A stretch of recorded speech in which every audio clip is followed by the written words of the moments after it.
दाल में कुछ काला है। 2015 में आपकी थाली से दाल गायब नहीं हुई थी, बल्कि दाल गायब की गई थी। याद है ना आपको वो दिन जब आपको 200 रुपए प्रति किलो के भाव पर दाल खरीदने को मजबूर कर दिया गया था। वजह दाल की किल्लत नहीं थी, बल्कि रची गई बड़ी साजिश थी, न केवल जमीन पर बल्कि समंदर में भी, और बदल गई एक सूबे की सियासत की तकदीर भी। जरा गौर से देखिए हमारी एक्सक्लूसिव रिपोर्ट, क्योंकि जो खुलासा आज हम करने जा रहे हैं उसे देखकर आपके भी होश उड़ जाएंगे। दाल में काले कारोबार का बड़ा पर्दाफाश। इनकम टैक्स रिपोर्ट में बड़ी साठगांठ का खुलासा। देश विदेश में होती थी दाल की जमाखोरी।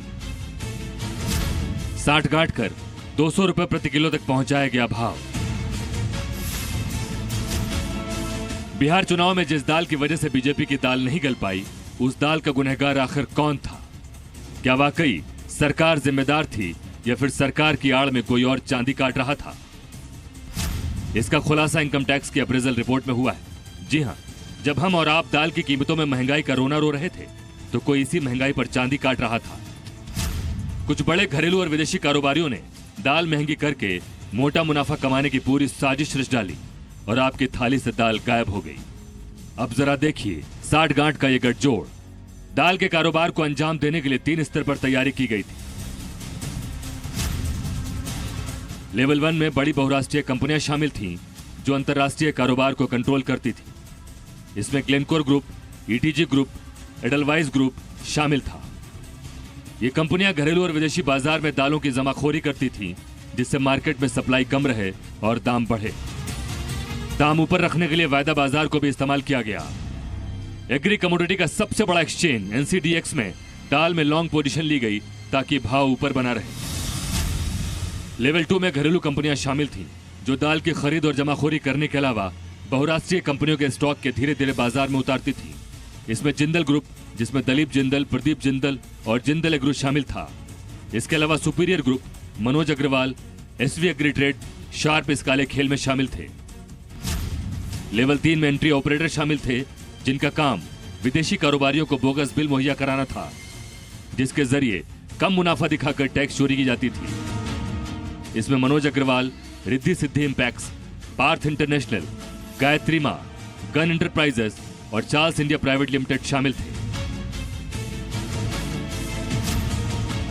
दरअसल ये सारा खुलासा इनकम टैक्स की बड़े पैमाने पर छापेमारी से संभव हो पाया।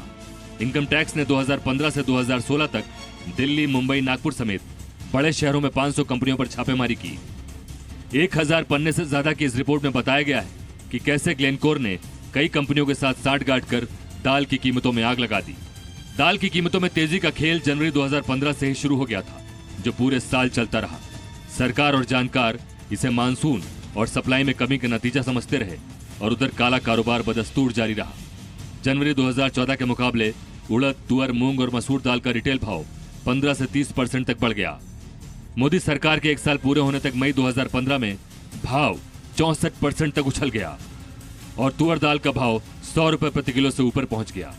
2014-15 में दलहन का उत्पादन करीब 13 लाख टन घटकर 184 लाख टन रहा और जैसे ही सरकार ने मांग पूरी करने के लिए इंपोर्ट का फैसला लिया, मुनाफाखोरों का खेल शुरू हो गया।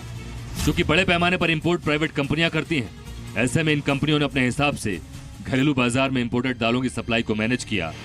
यहां तक कि समंदर के रास्ते दालों का जो शिपमेंट आता था, उन्हें निर्देश दिया जाता था कि जहाज की रफ्तार धीमी कर दो ताकि दाल देर से पहुंचे। इतना ही नहीं, कंपनियां आपस में साठगांठ करके माल का बड़ा हिस्सा खरीद लेती थी ताकि मार्केट में नकली किल्लत पैदा की जा सके। लेकिन आखिरकार इनकम टैक्स विभाग की तफ्तीश में दाल की दलाली में शामिल हर शख्स, हर कंपनी और हर ठिकाने की पहचान हो चुकी है। दीपू राय के साथ मृत्युंजय कुमार झा, जी मीडिया। तो देखा आपने दाल के दामों में कैसे गोलमाल हुआ। जी बिजनेस के इस खुलासे का बड़ा असर भी हुआ है। जी बिजनेस के इस खुलासे के बाद सरकार एक्शन में आ गई है। फूड मिनिस्टर रामविलास पासवान ने इस घोटाले में शामिल कंपनियों के खिलाफ कार्रवाई की घोषणा कर दी है। रामविलास पासवान ने जी बिजनेस से कहा कि सरकार को भी दाल में साठगांठ की जानकारी थी। उन्होंने कहा कि दाल मामले में राज्यों की ओर से लापरवाही भी हुई है। हम लोग तो शुरू से ही कहते हम लोगों ने स्टॉक लिमिट लगा दिया था हम लोग तो बार बार कहते थे कि जी इसमें 2 आदमी का जो डिपार्टमेंट का काम है, जांच करने के बाद रिपोर्ट देता है। हम लोगों को तो रोज पब्लिक से मिलते रहते हैं, तो हम लोग तो शुरू से ही कह रहे थे कि जो जमाखोर लोग हैं उनके कारण हो रहा है, जो इंपोर्टर लोग हैं उनके कारण हो रहा है। हम लोगों ने स्टॉक लिमिट लगा दिया था। राज्य सरकार को हम लोगों ने कहा था उनके खिलाफ में कड़ी कार्रवाई करो, तो हम लोग तो राज्य सरकार को पावर दे ही दिया था।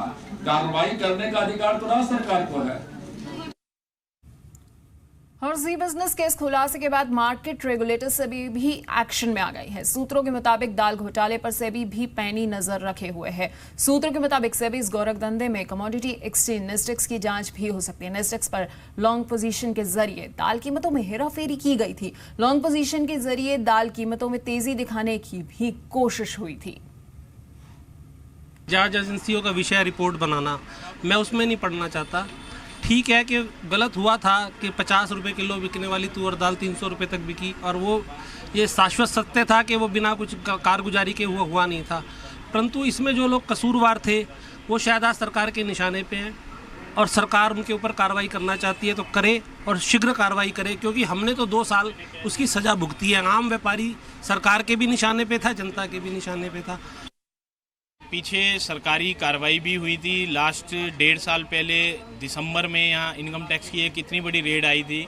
हमें लगता है ये उसी का प्रकरण है जिसके विषय में अब ये नई बातें आ रही हैं कि उसमें केस बुक हुआ है, इनकम टैक्स विभाग ने कुछ करा है। देखिए, कुछ ना कुछ तो कहीं लग रहा है, व्यापारियों को सबको समझ में आ रहा है कि था, बट ये किसके द्वारा रचा गया था, कहाँ था, क्या था, ये डिमांड एंड सप्लाई शॉर्ट थी या एक्चुअल बनाई गई थी, इस चीज़ के बारे में आम व्यापारियों को अंदर कन्फ्यूजन है।